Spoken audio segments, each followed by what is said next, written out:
Hi, and welcome to the Funding Blueprint, Unlocking Startup Success, where we talk about the defining moments in startup's journey. I'm Cody Goff, and today you're going to learn about the power of personal narrative as it relates to building a business. What is the business impact of storytelling? You'll also get some great advice for taking better care of yourself as a startup founder, including some tangible business benefits of meditation. Joining me today to share her wisdom around all that is Rachel Weissman, founder and CEO of Potential AI. She's a 3-time founder and previously led teams on Google Maps and Salesforce AI. She's also a CEO coach and is based in San Francisco.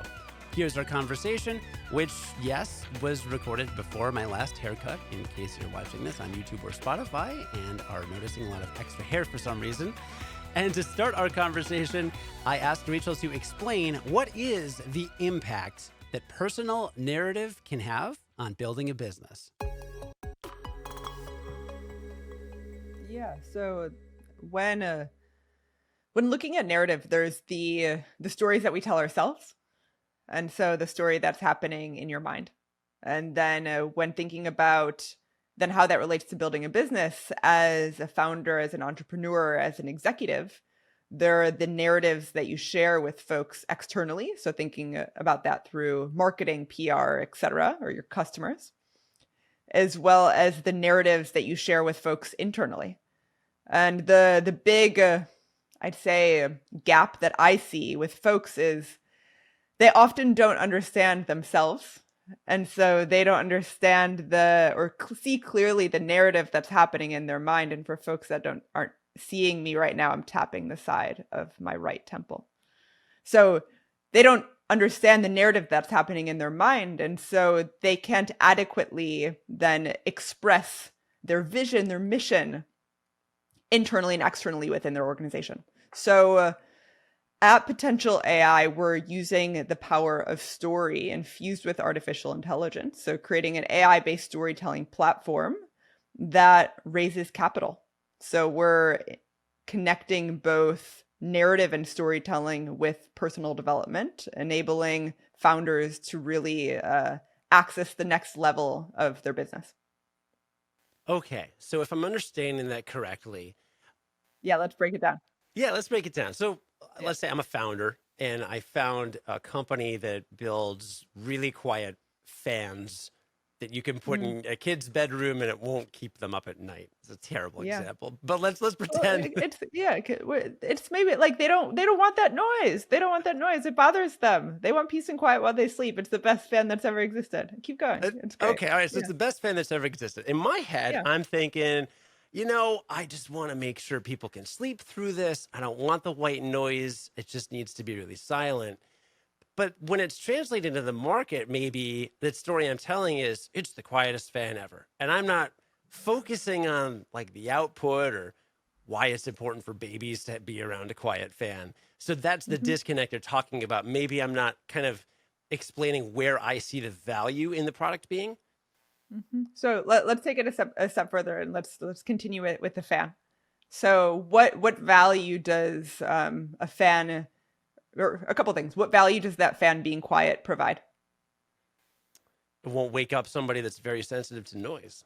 Okay. And so given that this fan is for kids, the buyer is likely adults. So what does that do for adults or parents that have kids? Helps the kids stay asleep so that they get all the sleep they need and parents get a break. Okay, so then what you're actually selling, the story and the narrative, is more time, is a break. So you're not just selling a fan. So you're selling more time in your day, more freedom of mind to think about things that you normally wouldn't, because what you're selling is so much bigger than just a piece of equipment. That's amazing. That was incredible. We didn't plan this, guys. We didn't plan this. No, I had no idea a fan was coming. I just want to be clear of that. Hey, if we had planned this, I would have come up with a way better hypothetical business. I'm looking around my office. I see I've got my fan going. We have a fan. So just to double click on that. So many I'd say let me scope it specifically. We gave a hardware example. The folks that we mostly work with, or not mostly, the folks that we're really zeroed on of working with is tech entrepreneurs, so tech founders. Um, Most of these folks have extensive technical background. So they're some of the brightest, most innovative folks in the world. And due to that strong identity, they assume that their customers or their users want to, we'll say, like, share that same passion and share that same understanding. But then if you kind of go back into the example of the fan, the parents don't care if it has the latest blades or it has the smoothest, unless like maybe you're like a designer and want a certain aesthetic or whatever it may be. What you really care is that your kid is going to have the best night of sleep of your life. So then you can go on a date with your partner and you can also have a good night's sleep. And that's what's the result of that product. So that's the narrative aspect that you're selling with. There's so much more aspects of narrative, but that's an example. It's a great example of for someone like me with two kids under the age of 3. We're buying that fan. I will pay any amount of money for a date night. So would my wife. We're both we're paying for that date night fan. And so that also then underscores when you tap into that kind of narrative, price becomes, you're able to, then diving into the business aspect, folks are able to raise their prices a lot more because you've tapped into something a lot more powerful than a list of features. You've tapped into human emotion. How do you evaluate the impact of this? Have you seen this, wildly succeed? What brought you about, what helped you bring about the decision of like, I should build a company based around this because it's so valuable? Yeah. So I'd say the more that I progress in my career, the more that I've realized my experience at Salesforce, this was back in I was there like 2016 to 2019, was such a pivotal experience for me. After I was at Google, in between I did a yoga teacher training. But while I was at Salesforce, I led UX for one of their first AI products. So this was back in 2016, before anyone was really talking about AI. And then released this product on stage at a Dreamforce keynote. For those that aren't familiar with Dreamforce, it's Salesforce's big like conference that has like over 100K people. And so I released it on stage. It was like a very big pivotal point in my career. And an insight that I had from that experience was the way that I was able to wrangle all the stakeholders and infuse all this feedback into this product was through the power of story. And so I wrote this article that was published in the Salesforce UX blog, now like 2017, about storytelling for stakeholders. And it still gets views to this day. It's wild. It's so funny.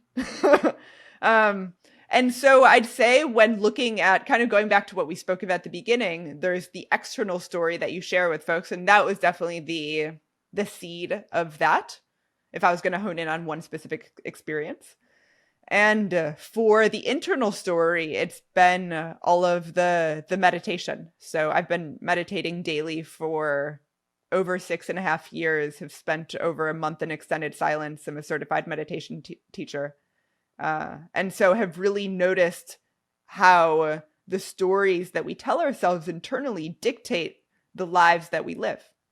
And so upon infusing both that internal story with the external story and narrative, and within business, it's so like people can do anything. Like people have such greater capacity than what they realize. And so that's what we're helping break open at Potential AI. Now, I have a follow-up question, and if you can't answer it, don't worry, I'll just cut this part. But Love it. I have a follow-up question on that. You just did a refresh on the whole fan situation off the top of your head because of your expertise. You zeroed in on it. The whole what situation? Oh, the whole fan situation. Oh, yeah. The hypothetical we Oh, had oh, yeah, earlier. yeah, yeah, Yeah, yeah, yeah, I mean, you were just like, let's break it down, and boom, and it was like yeah. ninja Yeah, that was good. skills, That was good. I was proud of amazing. myself. Yeah, that was Yeah. good. So then, with that in mind, you it seems could do this manually. Why do you need AI to help do this? Like, what is AI doing that you wouldn't otherwise be able to do? Yeah, so the power, I'm one person. And so the power of technology is scale. And I'd say the um like exciting thing about building with technology and like the amazing time that we're living in with everything happening with AI is it's allowing the um like democratization of narrative to occur and for things to be or the power of story to be a lot more accessible to folks around the world that they wouldn't have. And so my ability to give that spiel very succinctly and very fast is from like if you look behind, I have like my laptop right in front of me, and then I have this moss wall, and then I have two ledges that have a bunch of books. So most of the books that I have are about storytelling. So the amount of hours that I've put in to understand storytelling and human emotion and all of that, like unless you have a natural curiosity or you're mildly obsessed or neurotic, hi, like there's a so I'd say a core of what technology is allowing, it's allowing people to go from not understanding storytelling to become expert storytellers utilizing this technology. Rather than needing to do the copious amounts of work that I put in. What challenges do you have in convincing founders or CEOs or anybody that there's value in this? What do they kind of scoff at or very skeptical of that you have to overcome when you're explaining your capabilities? Mm. So the power of narrative and the power of storytelling, it allows you to connect with people on an emotional level.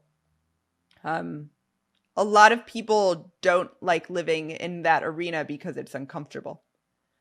When looking at the value of storytelling, some folks don't have I don't know, people all have different candors and ways of relating.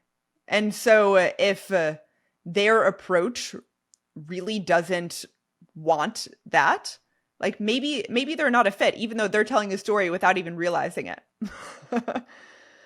I get what you're saying. There's some people who communicate maybe more directly or don't Even though see. it's still direct is still a form of storytelling. And so I'd say the main reason why folks don't see the value is all actions or lack of actions are due to people having certain priorities in play. And so given certain priorities, folks might not want to invest in, we'll call it like the internal understanding and then the wrapping of something. They might have, we'll put it in the context of fundraising. They might already have basically their whole round filled, or there's enough like conviction that they have of like, we're going to be able to close this and we don't need any external support. And we're exactly clear to a T. There might be folks that don't really need some, we'll say like dusting or complete excavation to understand their own personal narrative or how that can then really, really resonate with others and convince others. So I'd say it kind of goes back to context and priorities at the core. Yeah, it's a great answer. Does emotional intelligence play into this, or is that separate? Because I know that's something you focus on. I guess in the way you present yourself professionally, go on your Yeah. website. You kind of mentioned that. So does that play into this, or is that separate? Yeah. So when looking at, so there's four aspects of emotional intelligence. So one, it's self-awareness, So understanding yourself, self-management. So can you like manage your emotions, social awareness, so your awareness of others, and then relationship management. So building relationships. Um, One thing that I've learned about emotional intelligence is it kind of has a branding problem. So people get kind of triggered by the word. And so honestly, and so, and kind of back to the statement that I mentioned before of emotions are uncomfortable, feelings are uncomfortable. And so people don't want to talk about it as much. But is narrative and becoming the best version of yourself, is that in the same arena of your emotions? 100%. What's the branding problem, you think? I think it goes back to the like people are uncomfortable by feeling. And we live in a very mind-driven society. And I'd say something that um, I'm helping share along with like many other folks is the mind is a tool amongst many other tools that we have at our disposal. Yeah. Yeah, I think we can agree that that a lot of facets of a person just generally are maybe overlooked sometimes in business contexts. Like, for example, the number of hours worked, the number of vacation days taken. There's a lot of research out there saying the people that take the most vacation days are the most productive and happy and successful in many instances. The people with more hobbies outside of work. There's an effect called the Temin effect, named after a Mm-hmm. Nobel Prize winner who had a Yeah. bunch of hobbies Yeah. outside of his work, and so cultivating all of that sometimes gets lost in the business conversation. The Instagram ads you see with the wake up and hustle and work 3 8-hour days in a So day. I think it's both. Cody, I think it's both. So the amount that I work is a lot. But do I also draw? Yes. Do I also do yoga and work out and spend time with friends and things like that? Yes, because all of these different aspects of myself and also cooking and all these different things, and there's plants everywhere. They all feed into really feeding myself as a whole person, which then in the business context allows me to put my best foot forward. Like if I didn't express myself through drawing, I wouldn't like part of me would feel it would feel stuck. And so I wouldn't be able to be in as much execution or flow that I would otherwise. Great, that's a great way of putting it.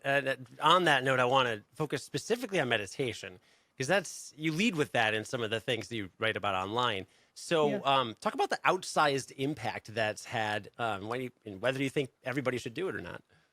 Yeah. So meditation is a tool to greater self-actualization.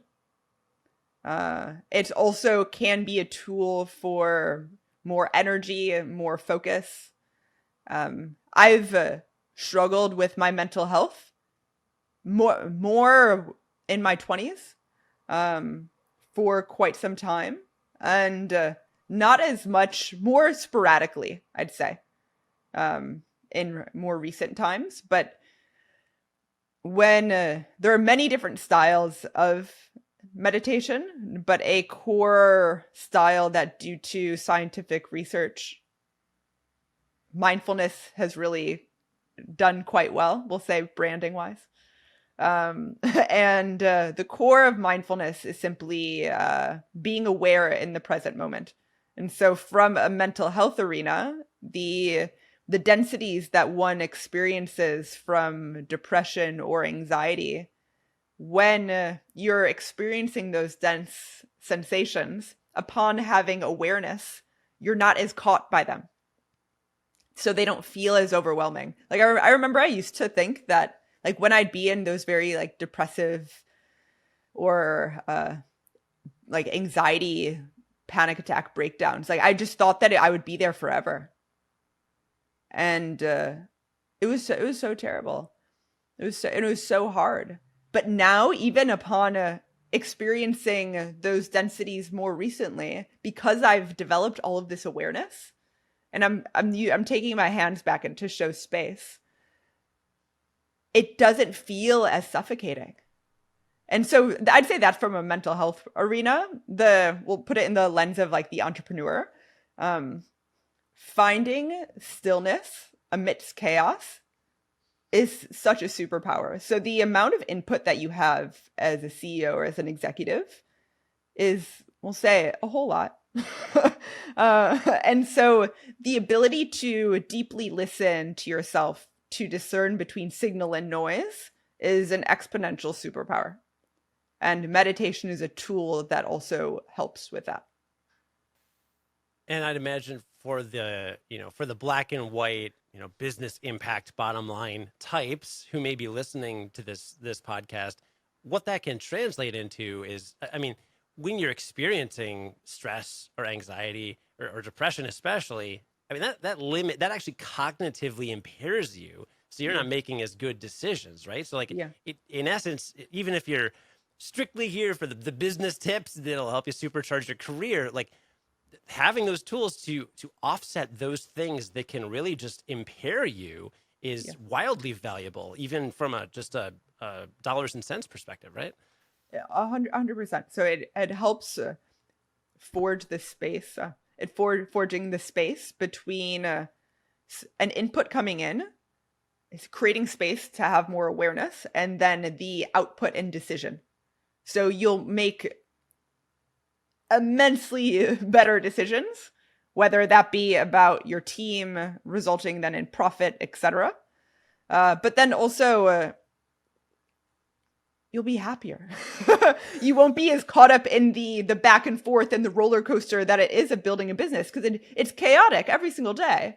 It's always changing. And so if you're not as taken aback by that wave and can be more of this like resilient force, one, you're going to attract more all-star players on your team, but you'll also just show up with a lot more conviction day to day, and not be as drained going in to work every single day. Yeah. So one thing I do want to say, so I'd say like a hard, and for the folks that are like, well, meditation isn't for me and I've tried it. One, there's a lot of different styles of meditation. And so it's about finding what's right for you. But for folks that feel like I'm just thinking the whole time. So that's what the mind does. It thinks. But a form of meditation is like focused based meditation. And so the result is a very similar state to running. And so a lot of folks that I know, they say, well, running's my meditation. And if that's your gateway, great. Focus on something, be in flow with something, whether that be drawing or running. If you can fully immerse yourself in an activity, it's why you get all your best thoughts in the shower or in the car on a hike. It's the same thing. What resources did you find most helpful in getting into and learning about those forms of meditation? So back in 2014, that's when I first started meditating. Headspace was great. Now there is like so many other, whether it be like Insight Timer. I know a lot of people like Waking Up app. But I'd say whatever, with any kind of goal, there's the balance of the like external accountability mapped with your capacity to meet that goal to then allow you to take action.